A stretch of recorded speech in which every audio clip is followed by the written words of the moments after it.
Selamat datang di channel Cerita Cinta. Channelnya cerita cinta romantis. Disclaimer, cerita ini hanya fiktif. Jika ada kesamaan tokoh, tempat dan cerita, itu hanya kebetulan semata. Tidak ada unsur kesengajaan. Sebelum lanjut jangan lupa like dan subscribe dulu. Suamiku dilamar janda kaya. Bagian ke-11. Ajakan mesum suami kakak ipar. Capek. Ma, Rara masih ngantuk. Mau bobo dulu. Rengek Rara yang tertinggal jauh di belakang. Kuhentikan langkah. Nada yang juga masih mengantuk membalikkan badan. Lalu berjalan ke belakang. Jangan rewel. Dek, Mama juga capek itu. Lihat. Gendong Dek Bima. Sambil junjung koper lagi. Sini. Kakak pegang tangannya. Bujuk Nada seraya membimbing adiknya. Kami melanjutkan langkah. Koper yang di atas kepala mulai berat kurasakan. Namun untuk menurunkan dan menariknya di atas aspal aku ragu. Khawatir akan menimbulkan bunyi saat rodanya bergesekan dengan aspal. Itu akan memancing perhatian warga yang kebetulan masih terjaga. Hatiku sedikit lega karena sudah semakin jauh dari rumah mertua. Kira-kira 100 meter lagi kami akan sampai di depan gerbang komplek. Biasanya di sana selalu ada ojek yang mangkal. Aku akan meminta 2 orang. 1 ojek saja tak akan cukup membawa kami berempat. Meskipun aku tak memegang uang 1 rupiah pun, tapi aku tidak sangsi. Sesampai di kosan Kak Runi, aku akan meminta dia yang bayarkan. Kelak bila aku sudah punya uang akan kuganti. Begitu rencanaku. Sedikit lagi. Nak, ayo. Yang semangat jalannya. Bujukku kepada Rara yang kembali melangkah pelan. Capek. Ma. Rengeknya menghentikan langkah. Sini kakak gendong. Nada berjonglok di depannya. Rara. Putriku yang masih 5 tahun itu segera naik ke punggungnya. Nada kuat. Nak, tanyaku merasa iba. Kuat. Ma. Pelan-pelan. Sahutnya tetap semangat. Perjalanan kami lanjutkan. Ma. Ada orang. Gimana? Ini. Tiba-tiba Nada menurunkan Rara. Itu. Ma. Ada mobil. Tunjuknya. Sepertinya itu mobil salah seorang warga. Ini gawat. Dia akan segera menghentikan kami lalu melapor kepada mertuaku. Ya, Tuhan. Aku benar-benar akan masuk penjara kali ini karena membawa kabur anak-anak. Padahal aku miskin. Begitu kata pengacara Yosa kemarin. Sembunyi. Ayo. Cepat. Itu. Ke balik pohon bunga yang rimbun itu. Tunjukku sangat panik. Enggak mau. Rara enggak mau sembunyi. Rara sini aja. Rara kembali berulah. Bersusah payah Nada membujuk dan menggendongnya lagi. Namun, Rara malah melorotkan tubuhnya dari gendongan. Aku kehabisan akal. Semenatra sorot lampu depan mobil itu semakin dekat. Dadaku bergemuruh hebat. Rara, tolong Mama. Sayang. Ayo, sini. Bujukku dengan suara lirih. Mereka akan pukul Mama kalau ketahuan bahwa kalian kabur. Nak, kasihani Mama. Sayang, pintaku memelas. Iya, Mama. Sahutnya langsung bangkit dan berjalan ke arah persembunyianku. Namun aku belum berani menarik napas lega, sebelum pengendara mobil itu hilang dari pandangan. Detak jantungku semakin tidak normal, saat mobil melintas tepat di depan rimbunan bunga pucuk merah, di mana kami bersembunyi. Astaga, itu mobil Mas Wisnu. Bukankah dia tadi sudah tidur? Mau kemana dia dini hari begini? Ah, terserah. Itu bukan urusanku. Kuhirup napas lega. Mobil itu berlalu. Namun, beberapa meter kemudian, tiba-tiba Toyota biru tua itu bergerak mundur. Lalu berhenti tepat di depan rimbunan bunga. Matilah aku. Ya, Tuhan. Apa yang terjadi? Tak mungkin dia melihat kami. Anak-anak juga tak ada yang bersuara. Kok? Lalu, kenapa dia berhenti? Ya, ampun. Mas Wisnu membuka pintu mobilnya. Kaki kirinya turun. Lalu disusul kaki kanan. Ibu, tolong anakmu yang malang ini. Bapak, aku akan dipenjara. Tolong Bening. Pak, Bu. Ning, udah. Keluar saja. Capek nahan napas di situ. Kan? Awas ada ular. Loh. Dek, Duar. Kurasakan jantungku seolah meledak. Mas Wisnu memanggilku dengan begitu santainya. Tak ada nada terkejut sedikit pun dari ucapannya. Seolah dia sudah tahu dari awal kalau aku minggat bersama anak-anak. Ong, Liri, Nada dan Rara hampir bersamaan. Mereka sama ketakutannya seperti aku. Apalagi selama ini pun, Mas Wisnu memang tak pernah ramah terhadap mereka. Ya, ini, Om. Ayo masuk mobil. Cepat, sebelum Satpam Komplek melihat dan menemukan kalian di sini. Cepat. Ning, sini kopernya. Pria itu mendekatiku. Meraih koper di atas kepalaku. Membawanya masuk ke dalam mobil. Tidak, Om. Kami enggak mau balik ke rumah nenek. Kau mau minggat. Sergah Nada mencoba merebut koper dari tangan Mas Wisnu. Siapa yang mau mengembalikan kalian ke rumah nenek? Justru Om mau membantu kalian minggat. Makanya ayo, cepat naik. Nada melepas koper, lalu menoleh ke arahku. Coba pikir, apa mungkin kalian bisa melewati pos jaga di depan? Apa kata Satpam Komplek itu nanti? Dia pasti akan segera menelepon ke rumah nenek. Iya, kan? Tapi, kalau kalian sembunyi di dalam mobil Om, mereka enggak akan lihat. Ayo cepat, sebelum warga lain ada yang melintas. Bujuk Mas Wisnu lagi. Aku hampir tak percaya dengan kalimatnya. Pria yang selalu menatapku dengan tatapan mesum itu malam ini tampil sebagai pahlawan bagiku. Dia bahkan beberapa kali sempat meremas pantatku saat aku memasak atau mengepel lantai. Kenapa dia berubah baik padaku dan anak-anak? Kenapa sekarang dia mau membantuku?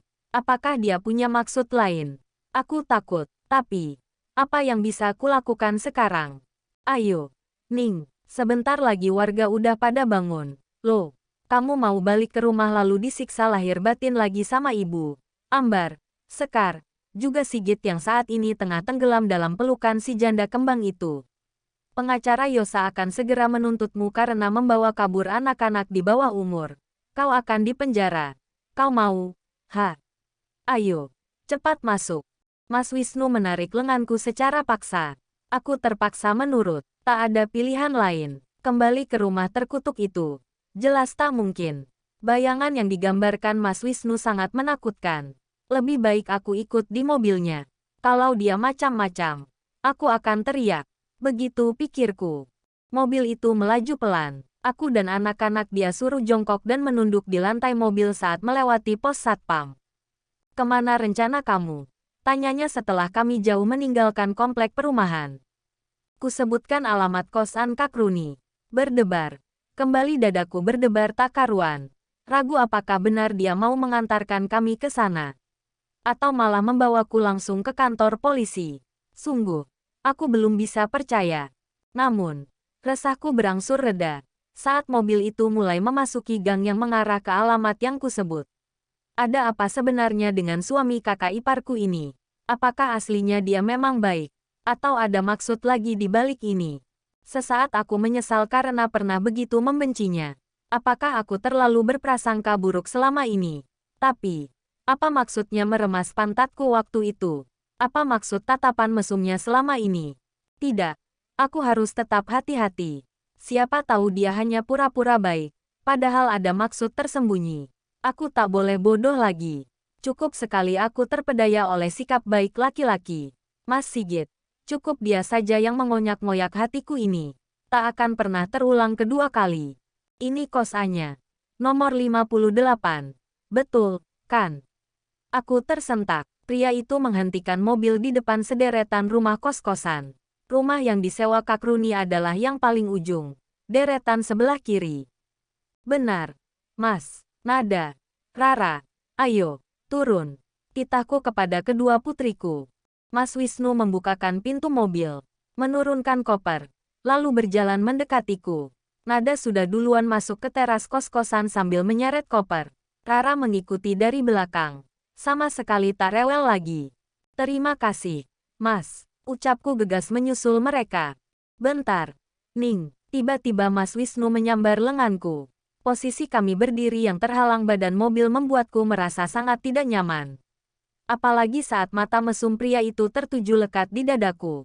Maaf, Mas. Sergahku mengibaskan pegangannya. Kurai ujung kain panjang penggendong bayiku. Segera kututupi dengan itu. Namun tetap saja terlihat sangat montok. Seorang ibu dalam masa menyusui pasti memiliki dada lebih besar dan montok. Tapi, kenapa mata jelalatan pria ini seolah terpaku di situ? Padahal baru saja dia sudah berbuat begitu baik padaku dan anak-anak. Tolong jangan bilang sama siapapun kalau saya sembunyi di sini, Mas. Saya masuk. Ya, permisi. Ucapku merasa sangat risih. Lalu buru-buru pergi. Nah, itu yang mau aku sampaikan sama kamu. Katanya seraya menahan tanganku lagi. Maksud Mas apa? Tanyaku membalikkan badan menghadapnya lagi. Aku akan merahasiakan ini kepada seluruh keluarga. Aku janji padamu. Tapi, aku mau minta satu juga darimu. Boleh kan? Mas Wisnu menatapku serius. Sorot matanya mengunci tatapanku. Seolah hendak mengintimidasi agar aku patuh. Mas mau minta apa dariku? Tanyaku mulai curiga. Otakku harus tetap waras. Jangan sampai dia mengambil kesempatan di dalam kesusahanku. Ini. Ucapnya seraya mengeluarkan dompet dari dalam saku celananya. Lalu menarik beberapa lembar kertas berwarna merah dari dalamnya. Kamu harus terima ini. Kamu pasti butuh uang saat-saat begini. Sambungnya seraya menggenggamkan benda itu di tanganku. Tidak usah, Mas. Asal Mas tidak memberitahu siapapun tentang keberadaanku di sini bersama anak-anak. Aku sudah sangat bersyukur. Kalau untuk makan, aku bisa kerja apa saja. Asal halal. Tukasku merasa haru. Lagi-lagi aku salah sangka. Ternyata Mas Wisnu yang kuanggap mesum. Begitu perhatian. Ambillah. Ning, aku akan tersinggung jika kau menolak. Cuma, begini, Ning. Kenapa? Mas, Aim. Aku akan tetap rahasiakan keberadaan kamu di sini. Dengan catatan, aku akan sering-sering datang memantau keadaan kalian. Kamu enggak keberatan, kan? Ya. Enggak apa-apa, Mas Wisnu memang baik dan sangat perhatian. Terima kasih, Mas. Jadi boleh aku datang? Tentu saja boleh. Asal keluarga enggak ada yang tahu. Ya, mereka tak boleh ada yang tahu. Besok sore sepulang kerja aku datang. Ya, titip anak-anak sama Kak Runimu itu. Kamu tolong dandan yang cantik lah. Aku tahu kamu itu aslinya cantik. Loh, Ning. Badanmu. Duh. Sangat menggiurkan. Kamu saja yang enggak pernah mau dandan. Coba kalau kamu dandan. Enggak mungkin Sigit mau menerima lamaran Yosa. Aku sudah sangat lama inginkan kamu. Ning, sumpah. Aku itu selalu bayangin kamu saat tidur dengan Ambar. Jadi, besok itu bukan sekedar khayalan lagi. Kan? Kau beneran mau menemaniku besok malam. Kan? Papar pria itu menatapku dengan mata begitu berbinar. Aku terkesima. Kuremas lembaran kertas yang ada di dalam genggamanku. Darahku seketika menggelagak, terasa naik sampai ke ubun-ubun. Ambil uangmu. Mas, maaf. Aku bukan pelak Asteris R. Sergahku melemparkan remasan uang kertas itu tepat di wajahnya. Kau menolakku. Kau tahu apa resikonya jika kau menolakku. Pria itu kembali mencekal lenganku. Jangan pernah kau sentuh aku. Sergahku. Kukibaskan cekalan tangannya dengan kasar. Silahkan kau beritahu kepada semua keluarga gilamu itu kalau aku bersembunyi di sini. Lanjutku lalu melangkah masuk ke teras kos-kosan itu. Bersambung.